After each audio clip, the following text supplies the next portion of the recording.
deluxe apartment right here in Precious Gardens, Riruta. Nicey Tosha. We have 1, 2, 3, 4 tuk-tuks. This is for the business. Ladies and gentlemen, we're going to do this in a big way. Big way. The winners are here, ladies and gentlemen. We're going to receive them with the team. Safari mzima. Wako pale wanajiandaa, washajiandaa tayari. I hope you're ready. Kenya utamaduni ngoma pia wako pale. Wako ready ku receive.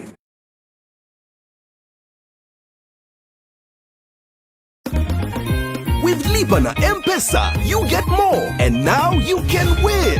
LipaNM. There are surprise gifts to 8 customers every minute. Tractors with extras. LipaNM. Plus 6 apartments to be given away.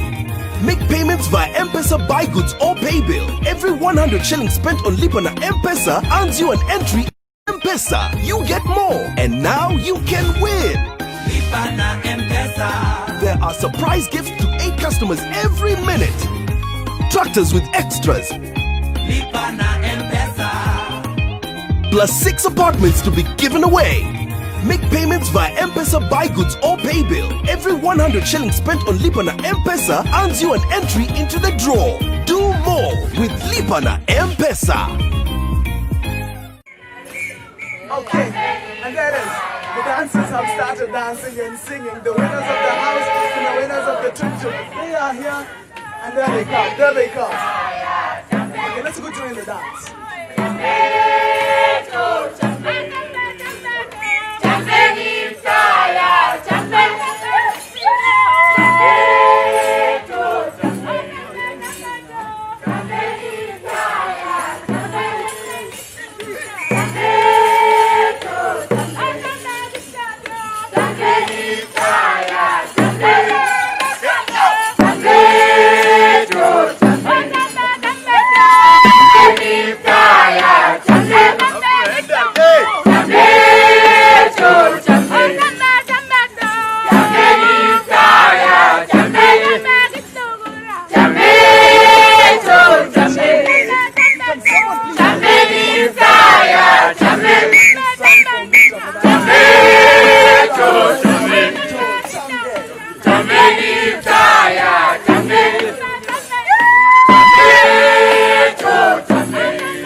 That's why these guys are dancing right now.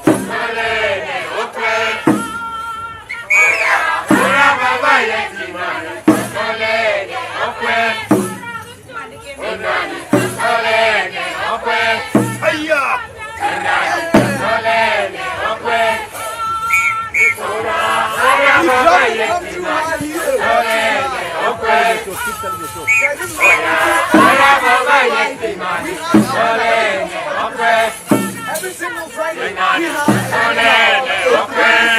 deluxe apartments right here.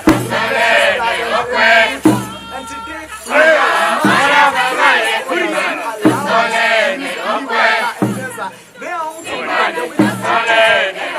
also winning a whole lot.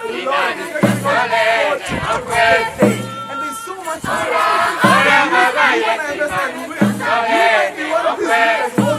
Brand new house. Not just plain, with more shelters and flowers behind it. About 2 million There's no reason not to use the you can see.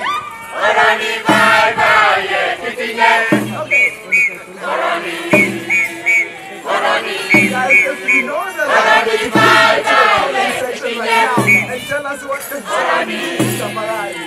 Orani,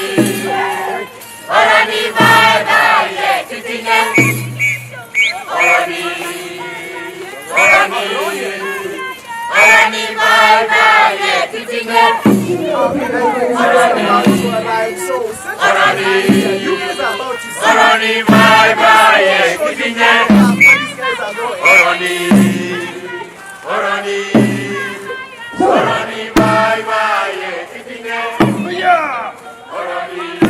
so they're going from there and they're coming to our tents over here, right in front of our big blocks apartments, because it's a party.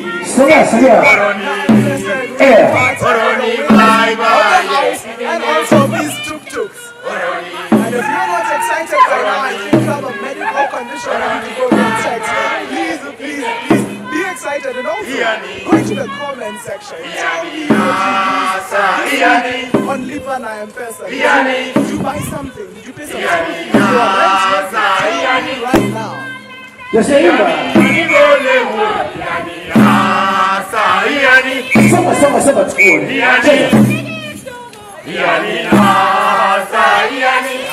Tengeneza mzunguko kama kawaida.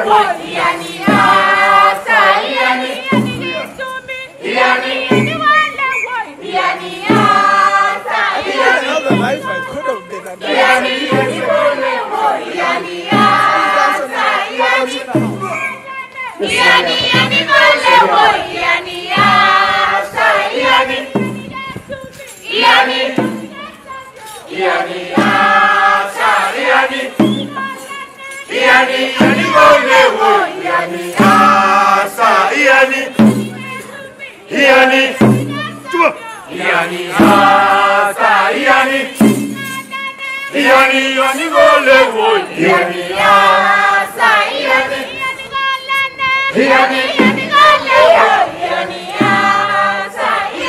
Okay, we're shaking our shoulders now. I'm loving it. I'm loving it.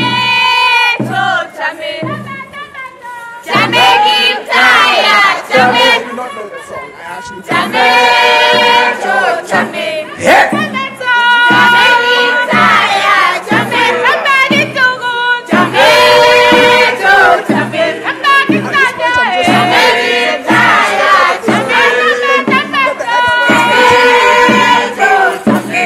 So what you guys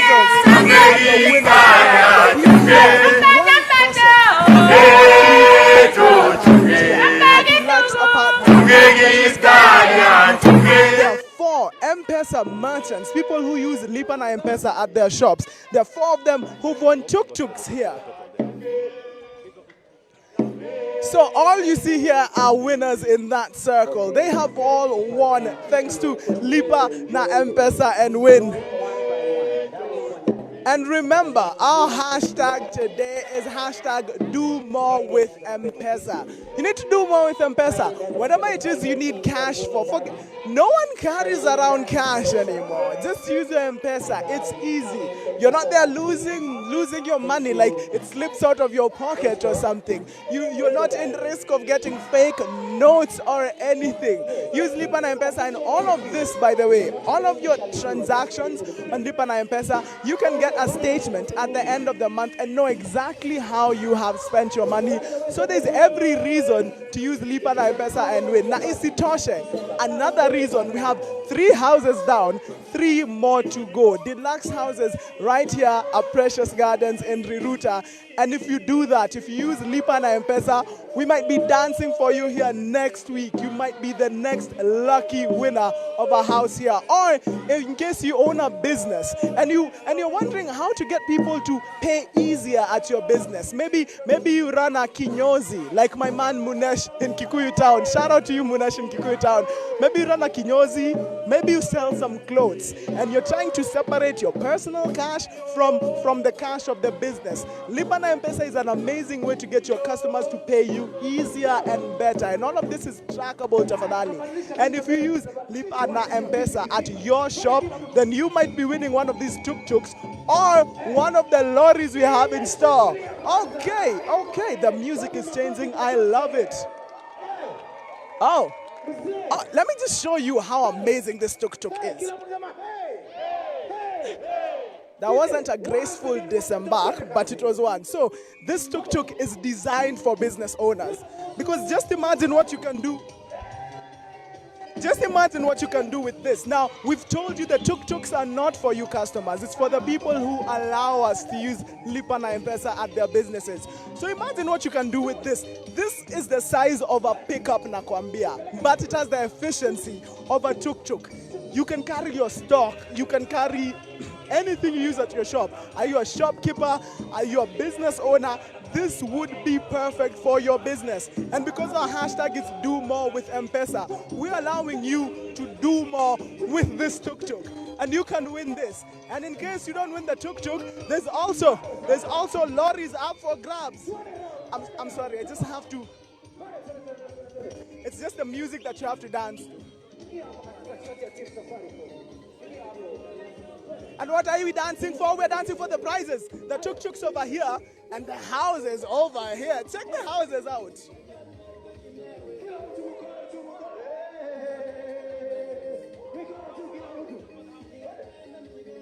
One of these houses could be yours. 3 houses down, but there's still 3 houses to go. Deluxe houses right here in Riruta. I'm telling you, it's an up-and-coming suburb in Nairobi. And if you've ever wanted to live the good life, this is the good life. 3 bedrooms over here, deluxe apartment. It's worth millions. I'm hearing prices over 10 million bob. That's how much these houses are worth. And the only way you can get it is using Lipa na M-Pesa. And if you needed any other reason to use it, now you have it. Lipa na M-Pesa and win. We have 3 more houses. We have 8 tractors, plus a plow, plus a trailer. And also we have 2 million bob in cash every day. 2 million bob in M-Pesa cash every day to give back to you if you use. And our hands are going up. Okay. Woo!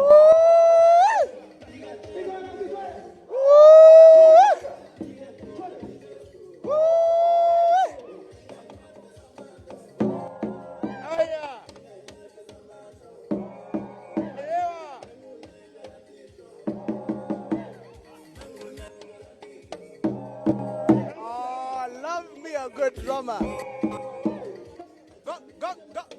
Gonga.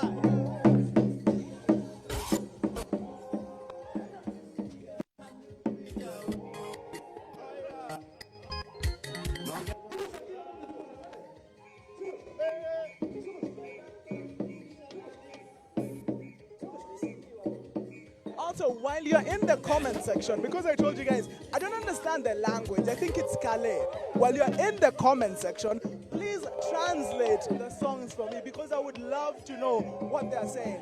And also, while you're down there, also tell me if you won a house right here in Precious Gardens, Riruta, what would you do with it? Or if you won a tuk-tuk, what would you do with it? Tell me in the comment section below. Tuendele. It's a very obvious question. Tuendele to tuendele, tuendele. So anyway, guys, also, and Mwambia, in the comment section, this is what I want to see. Translations of the song. So send me translations of that song. And then also tell me, what did you use your Lipa na M-Pesa for this week? Let me tell you personally, I got a new haircut. Do you guys see the new haircut? I paid for it using Lipa na M-Pesa. This shirt, I bought it in Easily. Lipa na M-Pesa as well. So you tell me, what did you use? What did you pay for using Lipa na M-Pesa? And what are you hoping to win for that?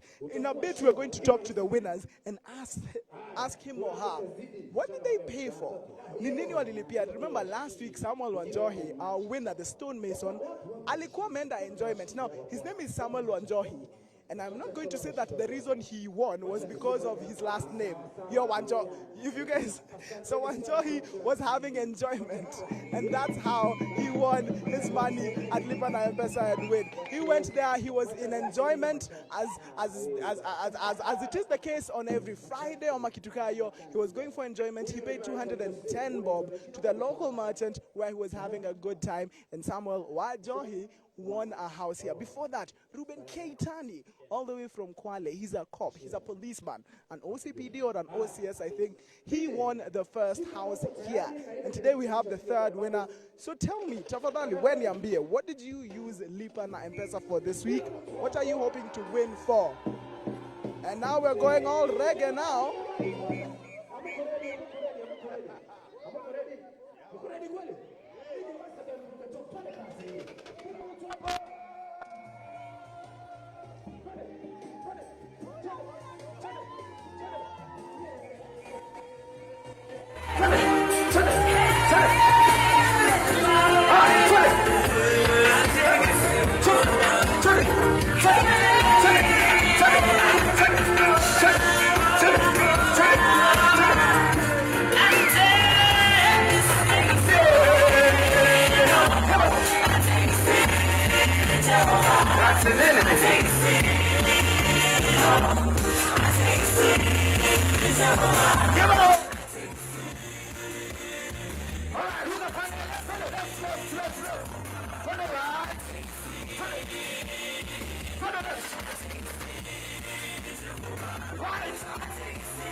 This is a party. This is a LipaNM and Win party. And now we've gotten to the reggae. Nobody can stop reggae.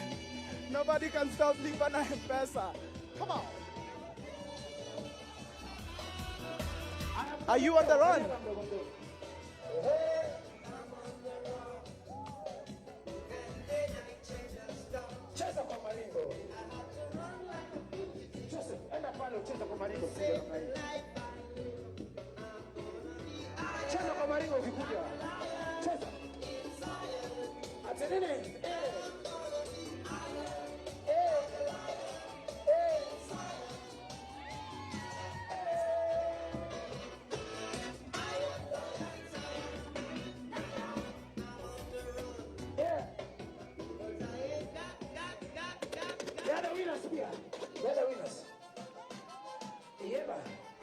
Everybody.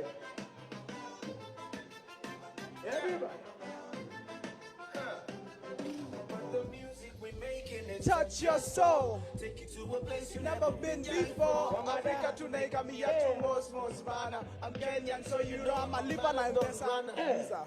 Thank you very much. Guys, the party continues right here. If you're just tuning in, Karibu Sana. Welcome to Precious Gardens in Riruta. And this is what we're doing today. We are awarding winners.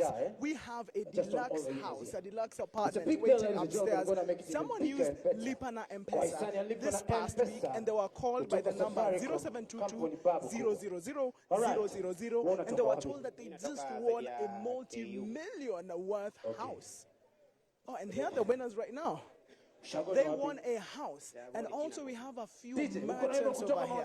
We have a few merchants who've won tuk-tuks. Now, if you guys are thinking, tuk-tuk, have you seen the size of that tuk-tuk? If you haven't, rewind a bit on this live stream, and you will see that tuk-tuk. Tuk-tuks worth about 500K for our merchants, the people who allow us to pay for things using LipaNM, and they've won as well. So, what's in line for the merchants? We have tuk-tuks and we have lorries for them. What's in line for you, for the customer, is a deluxe apartment here in Riruta.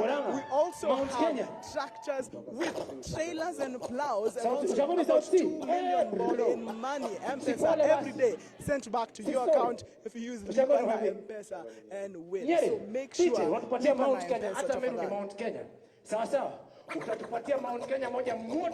Okay. If you do not know the song, you are not Kenyan, tafadhali. Wapi Mount Kenya? Mount Kenya wote wasimame hapa ndani.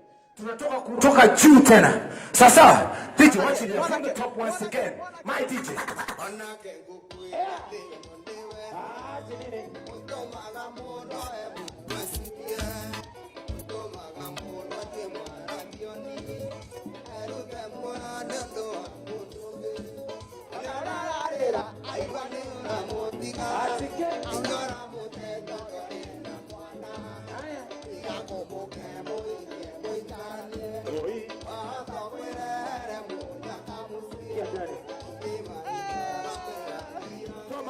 I hope you're dancing as hard as I'm dancing whenever you're watching this from. This is a LipaNM and Win party.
Wapi makofi ya kila mtu?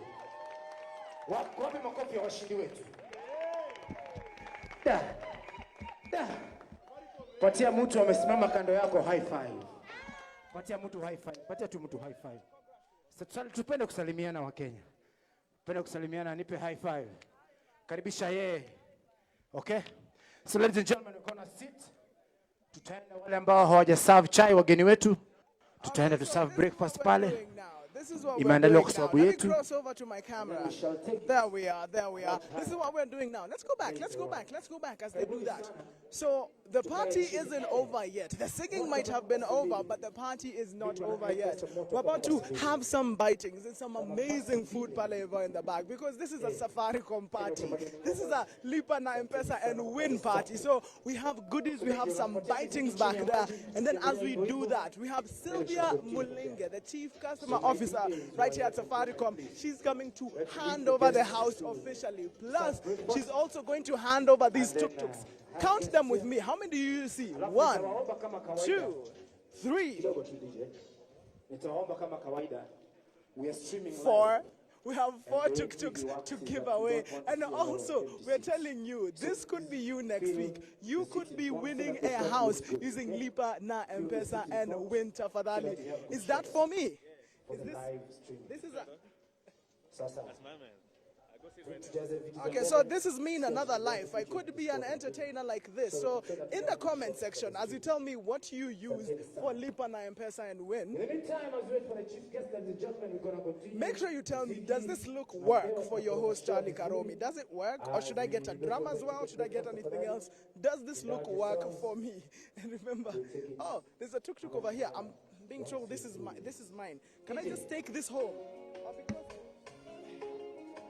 So this is me in my brand new headgear and on my brand new tuk-tuk. And this could be you. We're telling you guys, LipaNM and Win. What did you use this week on LipaNM? And nimewambia, underneath my hat, you see a brand new hairdo. So I paid for that using LipaNM. And then also I got this shirt from Isili, a very good guy who sells very nice shirts in Isili. I used LipaNM with him. And the amazing thing is, not only did I get entries into that draw, I got 1 entry for every 100 bob. I got a chance to win a house. Not only did I do that, but it's convenient, it's easy. And here are people to tell me how convenient and easy that is. Karibuni. Welcome to my tuk-tuk. Welcome. Hello. Good morning. Let me start. Ladies first. Can I go around this way? Because the lady has got to be between us. Okay. Names and occupations. Charlie Karomi, host of the LipaNM and Win live stream. Sheila from M-Pesa. Sheila from M-Pesa. Eric Ivasu, market development, M-Pesa. Okay, so we are all here because of LipaNM, of course. Now tell me, I've been asking the people watching what they used LipaNM for this week. Did you guys notice my haircut? I got a brand new haircut. I paid for that using LipaNM. What did you use this week, Sheila?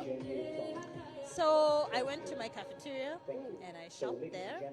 I buy my lunch every day from the cafeteria, and we only pay with LipaNM there. So are we talking chapati, madondo, or lasagna? No, we don't have lasagna, unfortunately. So you have madondo. Excellent. The healthy stuff. LipaNM, you did that for you. It paid that for you. What did you use, sir?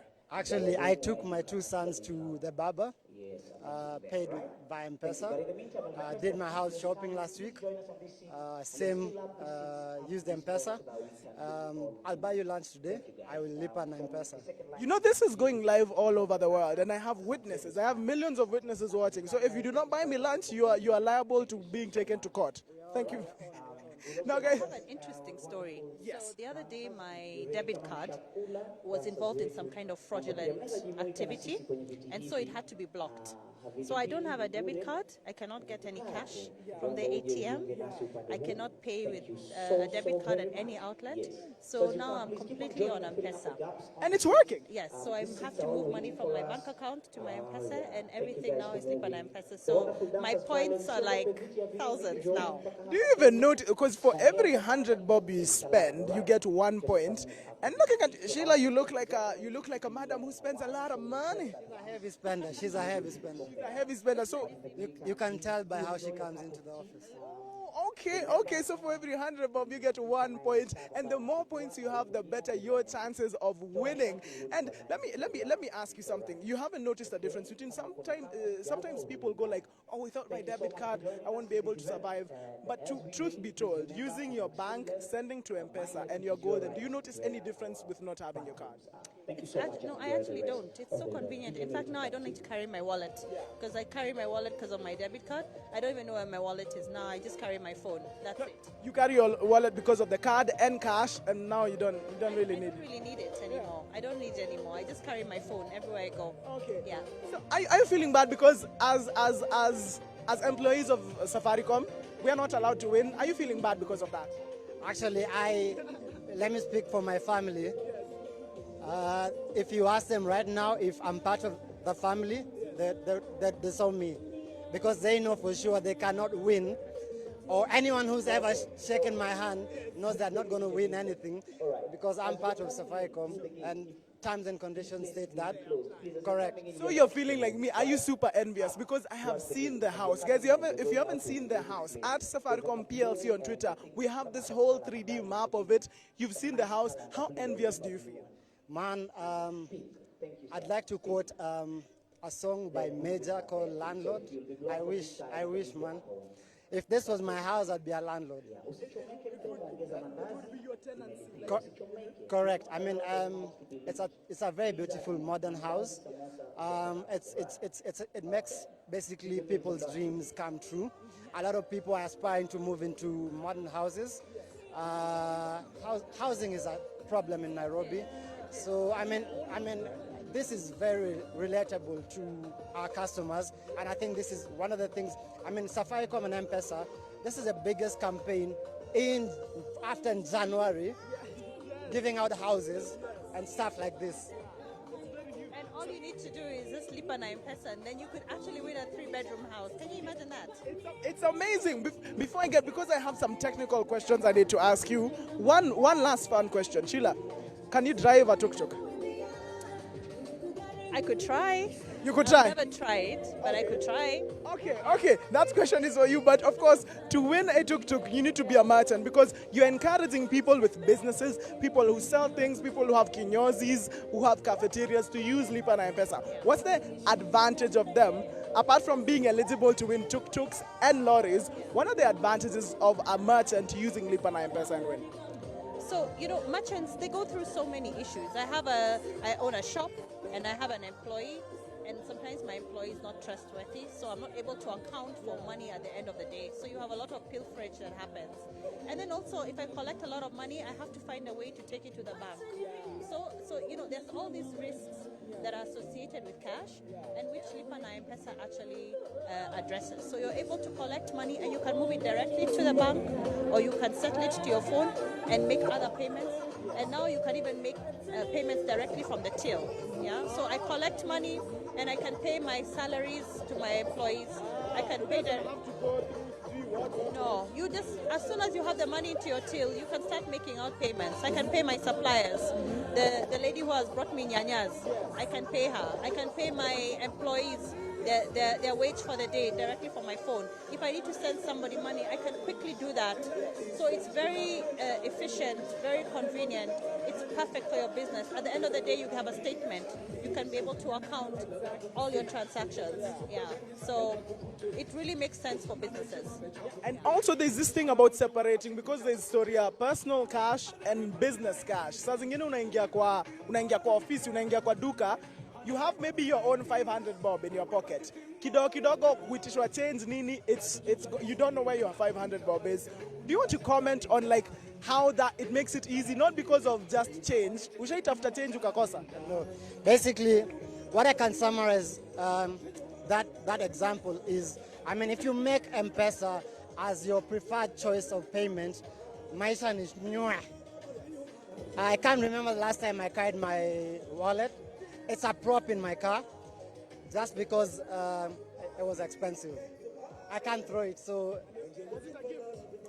it was a Valentine's gift. You cannot throw it away, sir. So I keep it, but I don't use it. The only thing I use it for is to carry my cards. The most card that I use is a parking card when I'm topping it up. And then basically the rest of my transactions are via M-Pesa. I would like to show you how many points I'm above. Oh, so you're a big spender as well? Yeah. He's saying he has more points than me. Wait, let's see. How many points do we have? How many points do we have? Wait, LipaNM Pesa. So I have 1,293 points. That means you know, if we multiply by 100, we'll know how much you've spent on LipaNM Pesa. Where is yours? M-Pesa. Let me see. You have 1,600. I'm trying. 1,864.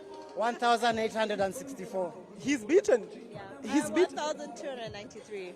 How many points do you have? These guys can't. He has to buy people airtime And lunch. pay for lunch, hair salon. Oh. I don't have those expenses. Okay, but thank you guys so much.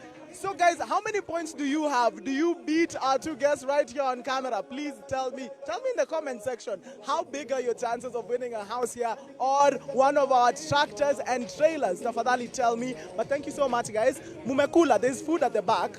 There's food. Mumekula. I'll buy you breakfast. Okay? All right. We'll see you later. Okay, Meskia, you can check how many points you have, because the more points you have, the higher. My head is actually getting very hot. The more points you have, the higher your chances of winning. Now I'm being told right now I have one of the winners of the two. Sir, karibu sir. Mr. Mwagi, habari yako? Uko salama? Mimi niko poa. Nika nini tunakula sasa? Hapa kuna tumandazi, kachai, smoky na tu viazi. Na tu viazi. Hiyo ni kitu tunaita balanced diet. Hiyo sasa. Umetoka pande gani ya hii nchi? Mimi nimetoka saidi ya Nyandarua. Nyandarua. Okay. Uko kuna milima? Mamilima iko lakini si kubwa sana. Oh, si kubwa sana. Ulikuja toka Nyandarua leo ama jana? Hapana, Nyandarua ni Ocha. Job nafanyia KU. KU? Pale KM. Oh, okay, sawa. So wewe uko hivyo KU, umejishindia one of this. Hii hata inaweza itwa tuktuk kama hizi ni pickup. Hii ni pickup. Wewe unafanyanga kazi gani? Ni kazi gani unafanyanga umeallow watu kulipa na M-Pesa? Mimi nafanya na uzanga simu, natengeneza simu, accessories. Okay. So katika hiyo kazi yako watu wanaweza lipa na M-Pesa? Watu huwa wanalipa na M-Pesa. Na imekusaidiaje kwenye biashara? Juu saa hizi, siku hizi, ushaitishwa change ya 1,000 na mtu amenunua kitu ya 50 bob ukateseka? Hiyo inakuanga kwanza kama weekends. Ndio nilitambua nikaamini mambo nalipa na M-Pesa. Juu ya weekend unakutanga umewacha customer hapo, umekimbia kutafuta change. Sasa yule customer atachoka, aende. Sasa ndio nikaamua nikaingia kwa Safcom, nika-apply lipa na M-Pesa na imenisaidia kwa hiyo miaka 2. Yo, umeitumia miaka ngapi sana? Nimeitumia miaka 2. Oh, that is very nice. So sasa umeshinda tuktuk hapa hivi. Ulipigiwa na namba 0722000000. Wakakwambia nini na ulisikia aje? Ilikuwa saa 10:30. Nikaona call ya Safcom 0722000000. Yes. Na siku ya mini. Vienye aliniambia nimeshinda tuktuk, nikamuuliza ukweli juu unajua siku hizi makonmen ni wengi. By the way, akaniambia ni ukweli, kutoka saa hii tutakuwa tukiwasiliana vienye itakuwa. Second, 1 hour kuisha nikatumia ka message kengine na hawa tu conmen. Nikaona ati tena nimewin sijui 250 lipa na M-Pesa. Nikashindwa. Although kwa hii promotion kwa sticker kuna namba tulikuwa tumeambiwa. Ukiona direct call hiyo ya 072200 usiamini zingine ni hizo. Alafu ulikuwa unasikia franda ni aroma. Imagine nilikuwa na customer hapo nikasweat kidogo. My brother huwa anafanya kazi na yeye anaitwa Saimo. Akashindwa ni nini, nikatoka nje nikajaribu kuimagine, nikamwambia vyenye imekuwa. Na kutoka hiyo siku nimekaa nikigojea. Jana jioni nikapigiwa, Nikaambiwa kujia. Nikaambiwa nikuje leo, kuna ceremony tupatane pale KCC tukuje na wao. Alafu hata nikuulize, unajua kuendesha tuktuk? Mimi najua kuendesha hata gari. Hata gari unajua? So hii tuktuk umeipangiaje? Hii tuktuk area yenye niko hakunanga maji sana. Na naona nikibaia mitungi nitafutia mwingine job nimpe tuktuk. Kila siku unatumiwa pesa na lipa na M-Pesa. Sasa hata hiyo ya maji. Okay. So ushaipangia, ishaingia kwa biashara sasa. Guys, it's hashtag do more na M-Pesa. And Bwana Mwagi he is going to do more. Anafungua ka branch kengine ka biashara. Ndio hiyo sasa. Guys, this could be you. Bwana Mwagi, nimekukalisha na njaa sana. Congratulations. Salimia watu wa KU sana. Sawa, asante. So be like Bwana Mwangi. If you own a business, usiteseke na story ya change or story ya kutafutia sijui nini. Lipa na M-Pesa is perfect for you. And if you do that, if you're a merchant, if you're a shop owner, if you're a business owner who uses Lipa na M-Pesa, you could be winning one of these bad boys, a tuk-tuk, a pickup basically. This is not even a tuk-tuk. This is a whole pickup, a very sturdy pickup for your business. Or you could also be winning lorries. That's the word I was looking for. You could also win lorries. Safaricom is giving out lorries to the merchants to help you in your business. And I'm just receiving word from my director that starting tomorrow, is it tomorrow, Mr. Director? Starting tomorrow, Safaricom is doing something called cashbacks, Lipa na M-Pesa cashback. At select supermarkets, if you pay using Lipa na M-Pesa on selected supermarkets and selected accounts, if you use Lipa na M-Pesa, you have the chance of getting your money back. Yani tuseme uende hapo hivyo kwa supermarket, you spend what? 3,000 bob. Ukilipa na M-Pesa, Safaricom inakuambia tumeona hiyo pesa umetumia Lipa na M-Pesa, wacha tukurudishie, shop some more. So you might go to your favorite supermarket, you might go to your favorite shop, to your kinyozi, everywhere. We are doing select places. You might go there and pay using Lipa na M-Pesa and get your money back. It's called cash back. Yeah, I'm calling it M-Pesa back because no one uses cash anymore. So starting tomorrow, that will happen. So if you guys needed more reasons, reason number one to use Lipa na M-Pesa and win is that it's efficient. It frees you of cash money. Reason number two, you might win a whole house right here in Riruta. Reason number three, you might get cash back. Reason number four, you might get a trailer, a tractor and a trailer and a plow back.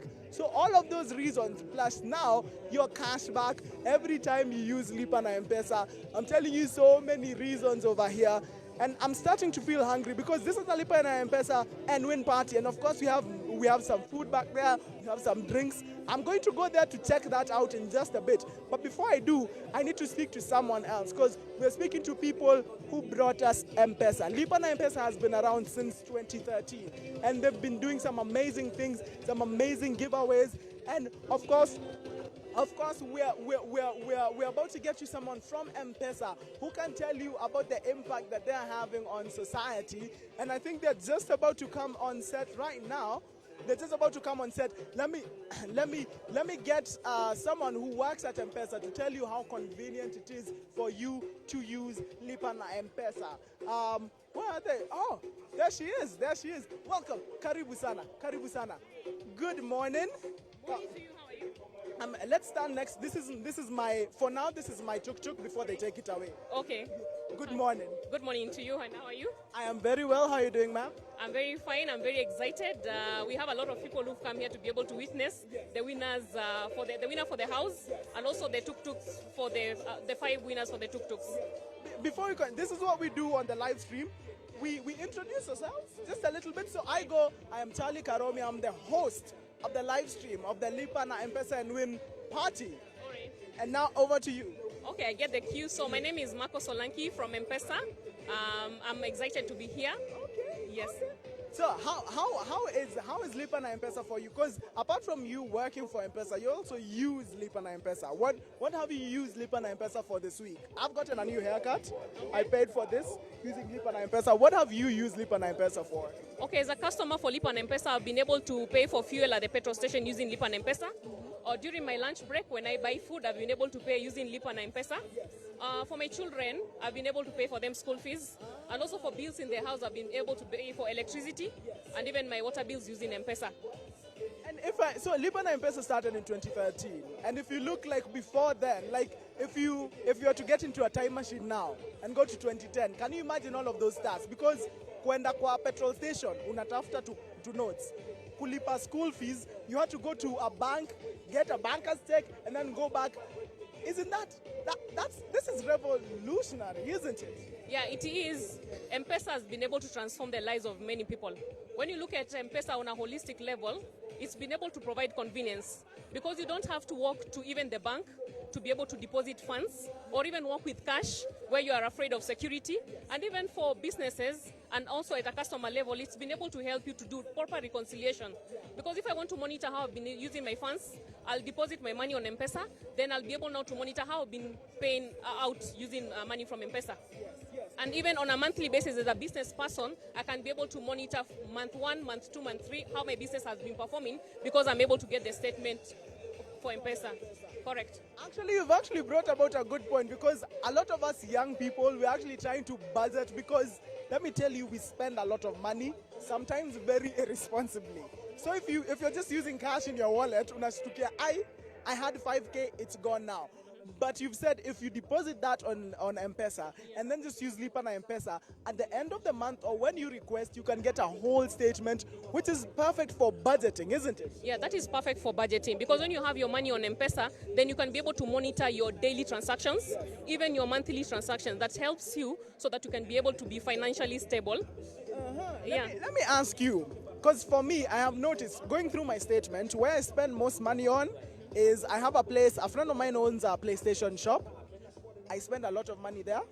And also at the Kinyonzi, I spend a lot of money. What's one thing you've noticed on your statement where you spend a lot of money?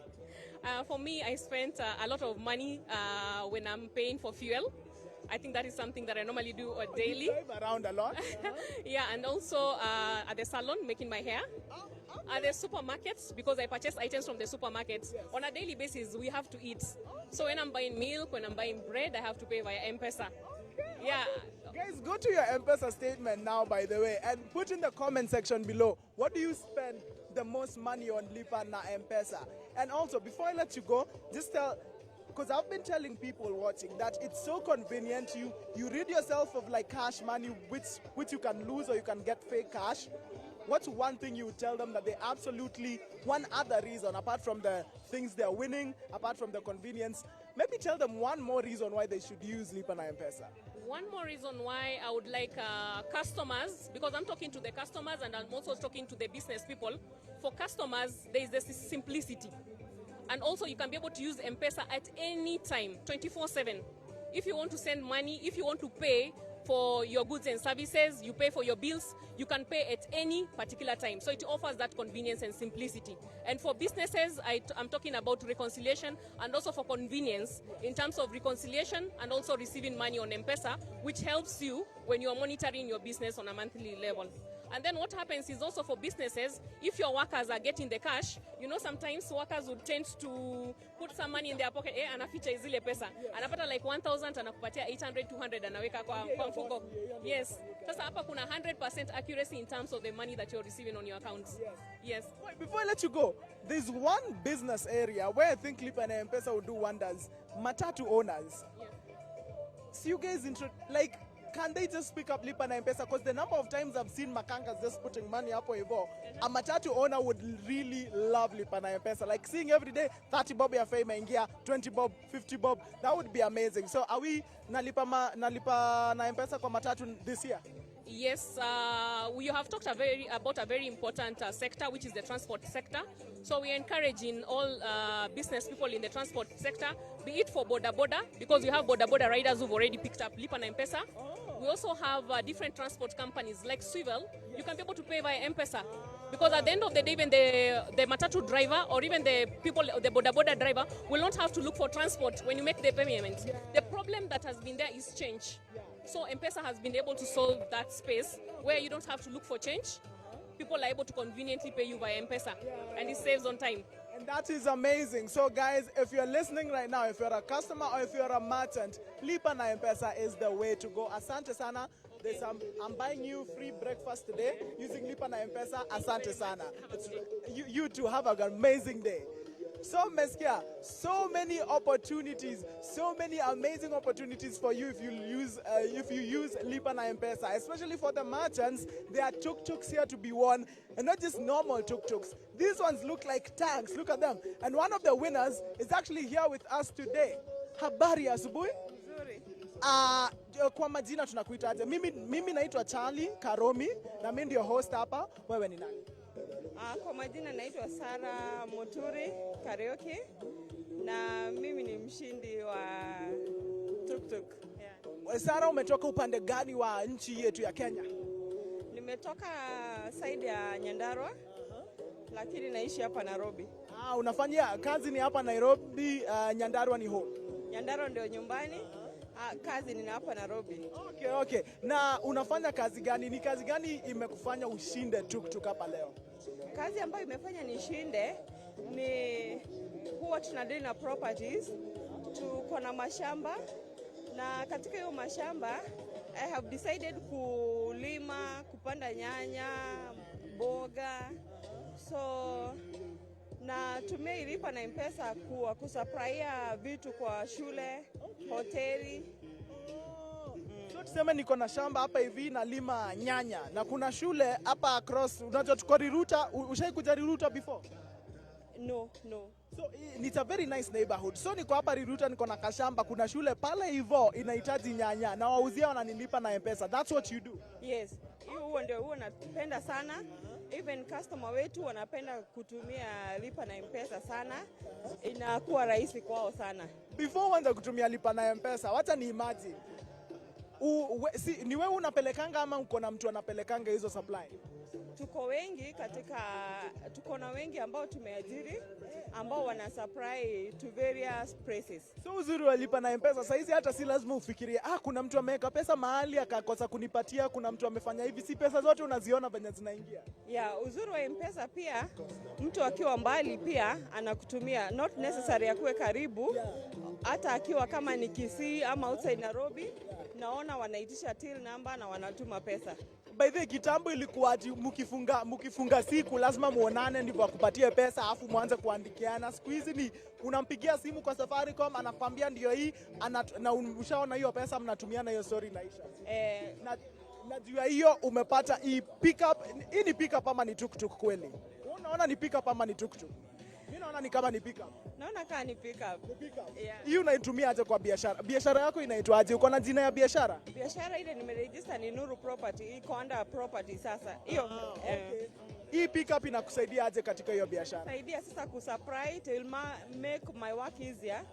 Kutoa hizo vitu kupeleka kwa soko, it will make my work easier. Okay. Na unajua kuendesha tuk-tuk kama utaajiri mtu? Nitajua sasa. Haya, wewe utapeleka hii tuk-tuk? Nikukupatia saizi utajua kupeleka? Nitajaribu. Utajaribu. Hiyo ni vizuri. By the way, nikikuona ukiendesha hiyo tuk-tuk, by the way, si utanibeba tukionana kwa barabara? Ni ukweli. But congratulations so much. Congratulations kwa kutumia Lipa na M-Pesa na kuonesha hao watu wenye wanaona. Juu watu wengine saa zingine wanadhanianga ni uongo, ati watu washindangi. Unaweza waambiaje watu wenye wanadhania ni uongo? Hii si uongo, hii ni ukweli. The moment unatumia Lipa na M-Pesa si uongo. Definitely utapata zawadi. Yes. Yeah, lakini tunashukuru. Asante sana Madam Sara, and all the best as you start with your new life with your new pickup tuk-tuk. Sawa? Sasa asante sana. As you've heard, business owners are switching to M-Pesa and it is mad, super convenient. Not only is it convenient for you, hakuna kutafuta change, hakuna sijui accounting, unashindwa pesa zilienda wapi. You can see all the money that comes in and you can use it however you wish. It is super convenient for you. Plus, if you're a business owner and you use Lipa na M-Pesa, you have a chance of winning one of these very sturdy tuk-tuk pickups, or there's a bunch of lorries that Safaricom and Lipa na M-Pesa are giving away. So make sure right now in your biashara, you are using Lipa na M-Pesa. We have someone else from Safaricom as well. Nakwambia leo niko na witnesses. Karibu. Today it is like a courtroom. Today I have witnesses. Hawaniamini, so I have to bring witnesses. Good morning, sir. What's your name? Felix Mburu, Safaricom Area Manager, Nairobi North.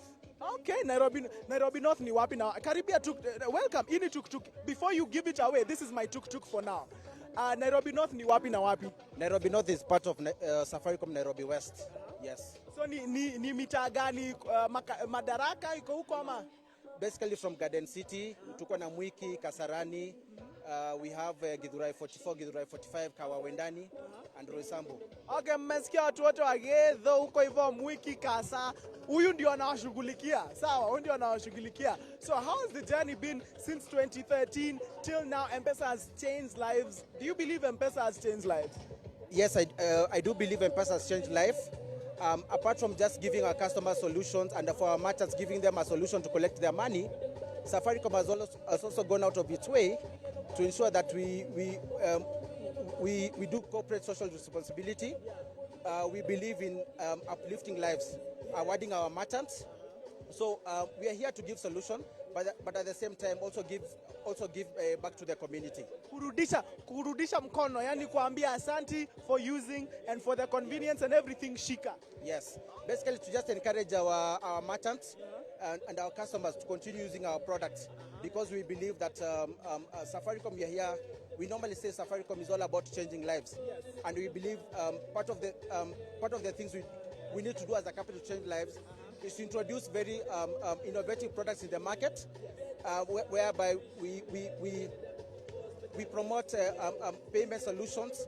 We help our merchants to be able to grow. We help our merchants to be able to collect their money in a safer way, rather than keep money, within the offices and all that, inapotea na mambo kama hiyo. But for our customers, we continue to encourage them to use our products, because we believe we have life-changing solutions. And while at it, we have customers who are winning fabulous products. Like the house. Kuna nyumba, tunapeana tractors, and these promos have been ongoing for years. So every year we have something in store for our customers. Yes. There's always something to give back. There's always another way to #do more with M-Pesa. Now that's about Safaricom and about the company and about M-Pesa. Yes. But what about for you? What did you use Lipa na M-Pesa for this week? I've been asking people to tell me in the comment section. Okay. Mimi, I got a fresh new haircut. Unaona? Tazama nywele, unaona? Yes. Haircut iko. I paid for that using Lipa na M-Pesa. What did you use Lipa na M-Pesa for this week? Actually, for me, I'm very heavy on Lipa na M-Pesa. I'm very heavy on M-Pesa, basically. Yes. I rarely, most of the time, will you find me with cash. Yes. So this week, I've bought meals, I've bought food. I've actually shopped more than 3 times, and I bought a new pair of shoes. And I did all that through paying via Lipa na M-Pesa. Yes. So wewe points zako zinaongezeka. For every 100 bob you get one. Although when mtu wa Safaricom sisi tuko nje, but points zako zinaongezeka. So guys, for every 100 bob you use on Lipa na M-Pesa, you get 1 point. And the more points you have, the more your chances of winning. It's like, I was telling people, it's like, are you a fan of football? Yes, I'm a fan of football. So the more stars you have in your team, the higher, like Liverpool, wako na Sane, wako na Salah hapo hivyo. They have Mane, they have Salah, they have, who's this other guy, Van Dijk. Yes. Which is your team? Sadly, Arsenal. Arsenal. They don't win, wako na Aubameyang, yes. Wako na nani, Lacazette. Who else do you have? You have the Ozil, yes. And you have all of these stars. So the more stars, the more entries you have, the more your chances of winning. Yes, basically, and for our customers, we want to tell you, and our merchants, continue paying via Lipa na M-Pesa. We've seen guys who are paid 210 shillings to just pay a simple bill. Samuel last week. Yes, yeah. And he won a house. So we encourage our customers, our merchants. This is real. It's happening. Yes. Be part of the big story. Okay, Thank you so much. I know there's food over there, there's refreshments, and ukaburudike, we will talk later. Thank you very much. Asante sana. So guys, every 100 bob you spend on LipaNM M-Pesa is one more entry. And as I've told you, if you're a football fan, the more stars that are in your team, the higher your chances of winning. So the more entries that you have, the higher your chances of winning. We have another winner of a tuk-tuk here with us. Karibu. I'm telling you, today is all about winners. Habari asubuhi, good morning. Morning, how are you? I am very well, madam. Labda tuambie jina lako. Mimi naitwa Charlie Karomi. Who? Mimi naitwa Charlie Karomi. Wewe? Na mimi naitwa Grace. Grace. Mboroki. Mboroki. Grace Mboroki? Yes. Okay, wewe ni kutoka pande gani ya nchi? Mimi ni mtu kutoka Meru. Meru? Yes. Habari. Meru tunasalimiananga aje? Muga. Muga mono. Okay, watu wa Meru, you are well represented. Na leo umejishindia hii ni tuk-tuk kama ni pickup, unaona aje? I think ni tukutuk. Hii ni pickup. Hii ni pickup, ni kubwa. Kila kitu. Itabeba kila kitu. Unafanya biashara gani? Juu hizi tuk-tuk, hizi ni za wafanyi biashara. Unafanya biashara gani? Mimi niko na hostels. The students ama? Students from different colleges. Hostel zako zinaitwaje? Zinaitwa S-grade. S-grade. Okay. Na hizo hostel wanalipa na M-Pesa? Wanalipa na M-Pesa na plus wanalipa cash. Ina depend bila student anataka kulipa. But the most convenient way, student kwanza, unajua wazazi saa zingine student anaweza mdanganya, sijui rent ya hii mwezi ni hii pesa, lakini mzazi akipata tu namba yako ya lipa na M-Pesa na kulipia direct. Analipa direct. Hakuna kudanganywa. Hakuna kudanganywa kwa sababu mzazi wewe ndio unaongea naye direct. Na analipa direct. Hata mtoto akitaka kudanganya, hata ndanganya kwa sababu mzazi anajua. So did you hear, parents? If you're paying hostel fees, by the way, na anakuambia ni sijui how much, fanya hivi, enda lipa na M-Pesa, waambie huyo mtu akutumie till number yake, ulipe na M-Pesa na hawezi ibiwa wewe. So hawezi ongezea. Hizo hostel zako ziko pande gani ya Meru? Sio Meru. Siko hapa Nairobi. Siko hapa Nairobi. Toka na Meru, but inafanyia kazi hapa Nairobi. Siko na Ngara, niko na Songara, nia Stima Sako, niko na ingine Parklands, nia School of Law, niko na ingine Westlands. Kwa Wabogo. Na Wambogo Rail. Na kuambia hapa tuko na mafanyi biashara. So ukapigiwa simu 0722000000 wakakwambia umeshinda. Mshindi wa tukutuku. Ulisikiaje? Nilifurahia sana na nikauliza swali. Sio nyumba, unaona kinaandamu hatosheki.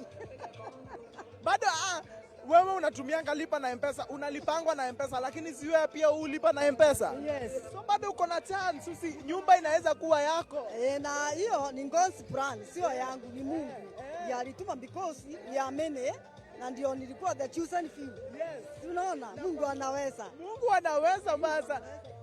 Kwa hiyo biashara yako ya hostel, utatumia hii pickup tuk-tuk, utaitumia hiyo biashara ama utaanza ingine? Unaona, nitatumia kubeba mzigo, kubeba viazi, kubeba mandizi, kubeba mbosho. Mnawapikia pia? Yes, tunawapikia. Na unaenda huko Nyamakema, unanunua nini, unakomboa pickup. Sasa hakuna pickup mtakomboa tena. Hii inanisaidia. Unaingia tu, unachukua vitu zako, unachukua potatoes nini, unaziweka, naenda. Wewe mwenyewe supply mahali popote. Unajua kuendesha hii ama utaajiri mtu? Mimi najua kuendesha but nitaajiri mtu. Unajua kuendesha? Yes. Nikiwasha hii saizi utaipeleka, utatoka nayo mara moja. Nakwambia huyu ni mfanyi biashara. Kama unapata mtu anajua pia kuendesha tuk-tuk, huyu ni mfanyi biashara. Lakini utaajiri mtu uendeshe. Mtu alafu anakuwa na supply everywhere. Kwa sababu there are different places. You see, she's getting a chance to do more with M-Pesa. Hiyo ndio hashtag do more with M-Pesa, #LipaNM and win. Na hapa unaweza ambia watu wenye wanadhanianga ati watu washindi, unaweza waambia? Nitawaambia ni Safaricom ni kitu ya maana na ni ukweli, sio uongo, na watu waendelee kucheza na Lipa na M-Pesa na watapata zawadi zao. Na nimeshukuru sana na Safaricom na nitaendelea nao. Utaendelea tu hivyo? Nitaendelea hivyo. Okay, sawa. That one is God's plan, sio yangu. It's God's plan. Karibu sana and asante. Wacha tuanze hii event, tutaonana baadaye. So the CCO, Sylvia Mulinga, is here at the event. We're about to give out this house. We're about to give out these tuk-tuks. Remember, #do more with M-Pesa. We are giving away whole houses, whole tuk-tuks, whole pickups. So join us. Are we dancing again, Bwana Director? We're dancing again. We're about to dance again. Do you guys want to dance again? Kuja, twende.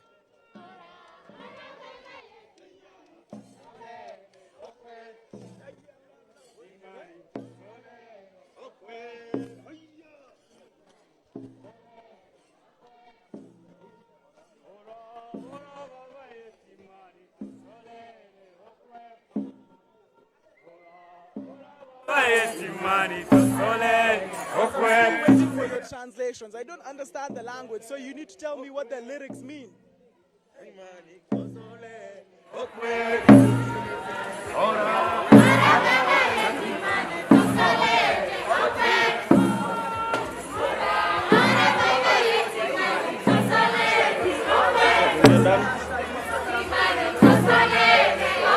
About to give away the house. Remember, this is what we're here to do. If you're just tuning in for the live stream, welcome to Precious Gardens in Riruta. We're about to give out a whole house, a whole deluxe apartment right here in this brand new estate. And then also we're about to give out 4 tuk-tuks to the merchants over here, the people who allow us to use Lipa na M-Pesa at their shops, at their establishments. So we are awarding all of those. And I've told you guys, starting tomorrow, Saturday, if you use Lipa na M-Pesa at your favorite supermarket, you might stand a chance to win something called cashback. Let's say we go to the supermarket and buy things worth 10K. Safaricom sees that, M-Pesa sees that and goes like, you know what, you've done well, here's 10K back. So unalipa 10,000, unarudishiwa 10,000. Or you go and buy things worth 5,000. You lipa 5,000, you get 5,000 bob. It's called cashback. So starting tomorrow at select supermarkets, you might get a chance to do just that.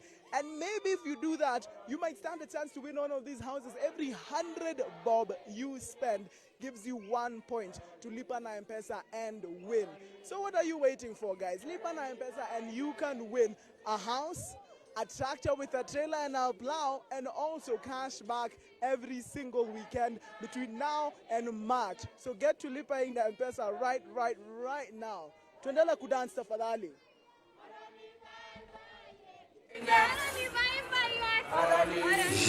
Alright. As I had requested, ladies and gentlemen, you're streaming live and you don't want to see empty seats up on mbele. So now, tafadhali tujaze hizi viti ndio. You want a good shot? Want a good shot? Hizi viti tujaze tafadhali.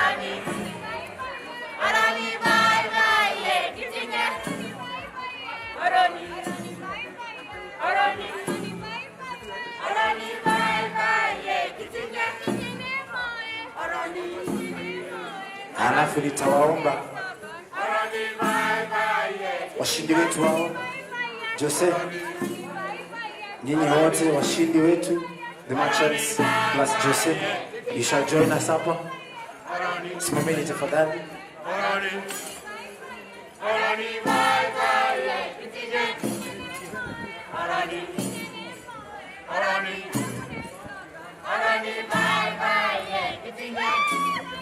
I'm reminded that Safaricom team isijifunge hapo uwanja ni bure.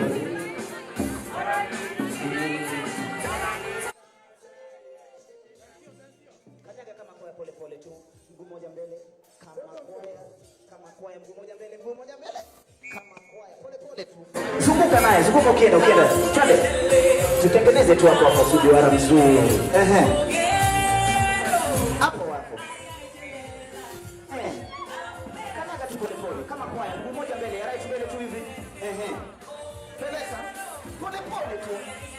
hivyo tu.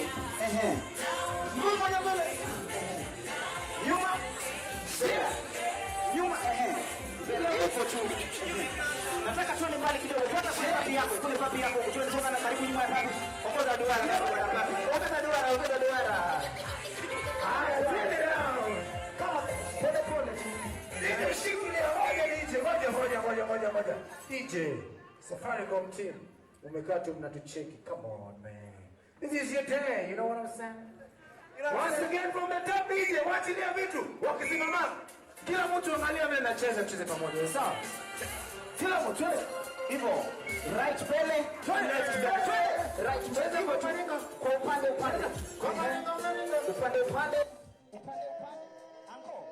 Fuata miguu ya papi pale.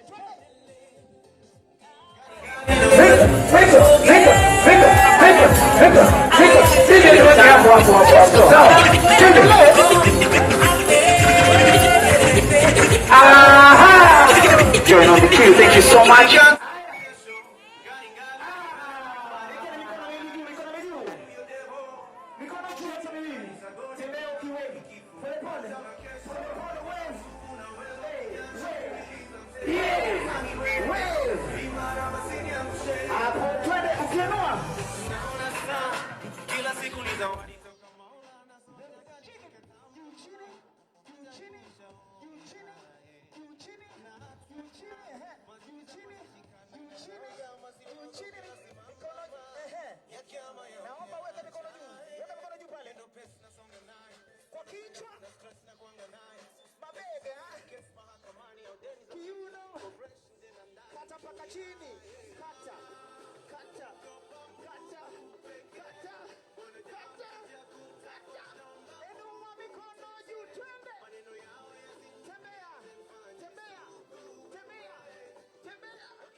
DJ.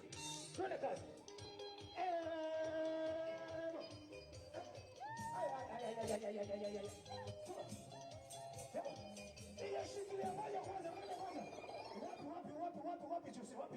Wapi Jose? Ingia hapa. Madam Sylvia, karibu sana.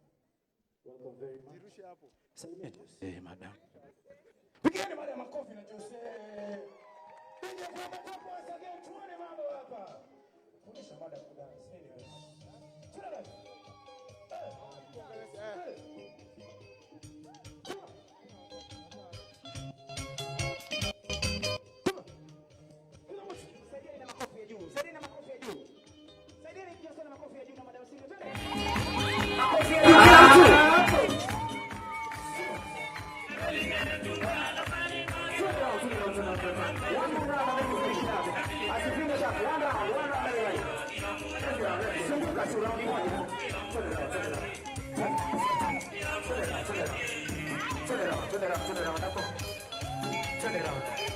Thank you. Yeah. Go on your marks. On your marks. On your marks.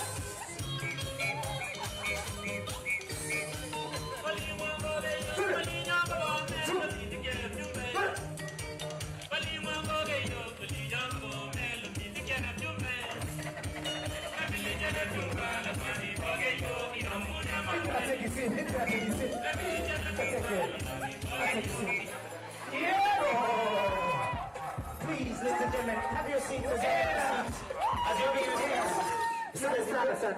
As you're having your seats, thank you. Please be upstanding wherever you are. Please be upstanding wherever you are. Papi, kazi vipi? Kazi safi. Naomba popote mlipo msimame. Yeah. Naomba msimame. Popote mlipo. Popote mlipo. Want to do it. Fantastic. Thank you guys. Band nzuri hii. This wonderful. Tafadhali join tu hivi. We call you to occupy this seats right here. Please just join us. Tafadhali vile mlivyo. Msikae mbali. Kuna viti hapa. Karibuni. Karibuni huko. Siogope. Nyote mlivyo. Karibuni. We have seats. More seats for you up here.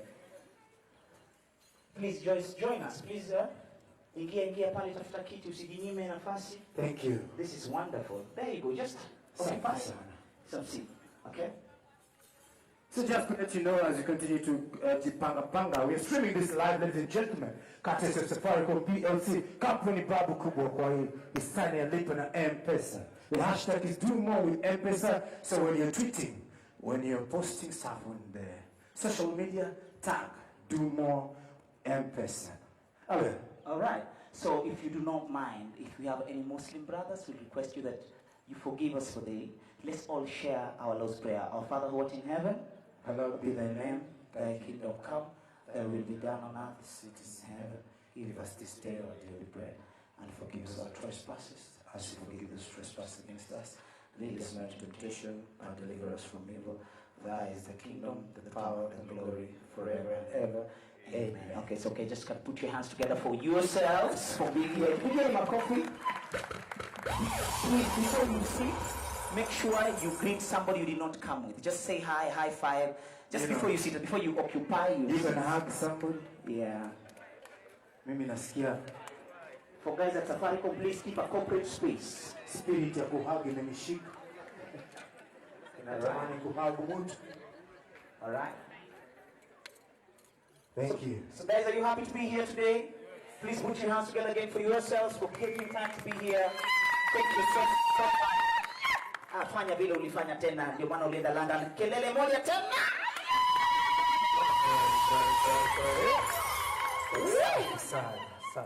Sawa, hiyo kelele ilipeleka London. Thank you so much. Takalebe kids language, right? Yeah. Anyway, so ladies and gentlemen, thank you so much. Please, you can have your seats. Karibuni sana na sana na sana. Papi, Yebo. Nieleze kumekuwaje tangu wiki ya kwanza? Imekuwa moto sana. We gave our first house kwa jamaa ambaye alikuwa anatoka sehemu mbali sana, ambaye ni askari polisi. You know, a police officer. In charge of a police post. Alikuwa anaitwa Rafael? Alikuwa na wewe usipatie mtu jina si. Alikuwa anaitwa nani? Let the name be X. Now we shall confirm. Alafu kwa pili tulimpatia nyumba last week tukampatia kijana. Kijana mmoja kutoka na Romoru ambaye alikuwa amefurahi sana. Yeah, single guy, very very jovial kutoka na Romoru. Guess what? Yes sir. He was a quarry worker. Yani that shows you that this competition, this promotion is for everybody. Yeah. The first guy who won was a police officer. Yes. The second one was a quarry worker. And today, guess what? Yes. We have another security guy. A church security guy. Church security guy. Hey. Mtu kama unaamini kwa kanisa sema amen. Amen. Look at the person sitting next to, give them a high five, tell them amen. Amen. Mwambie endelea kucheza. Ask them, do you serve in church? Hey. Kama wewe sio mchungaji, unajua sasa in this case mchungaji means two things. Two things. Mchungaji na mchungaji. Umeona? Nimeona. Umeona kitu naleta? So, chagua utafanya uchungaji gani kwa kanisa maisha yako. Kama utaombea wanaochunga ama ukuwe mchungaji. Nimekupata sana. So ladies and gentlemen, today we have several winners. Yeah. Winners of tuk-tuks. Yep.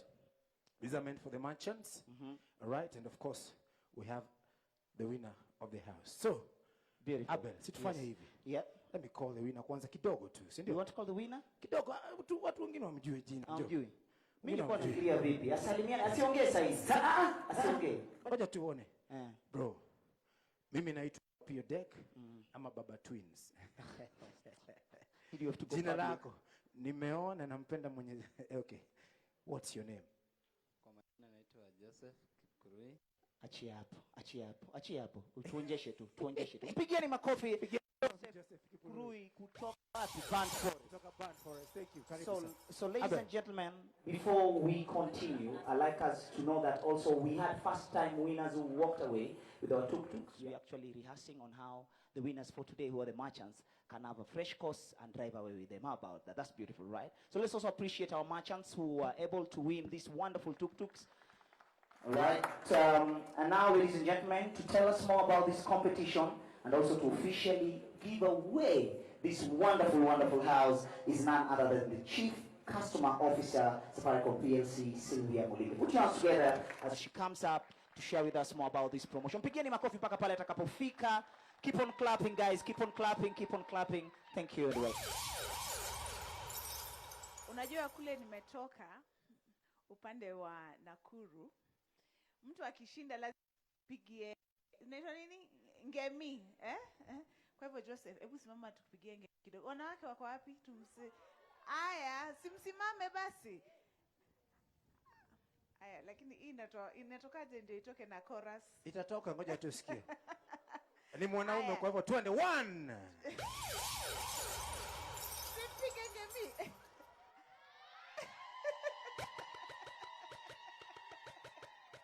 2 3 4. Tuachie hapo. Tuachie hapo. Haya, sasa lazima wanaume pia wasimame.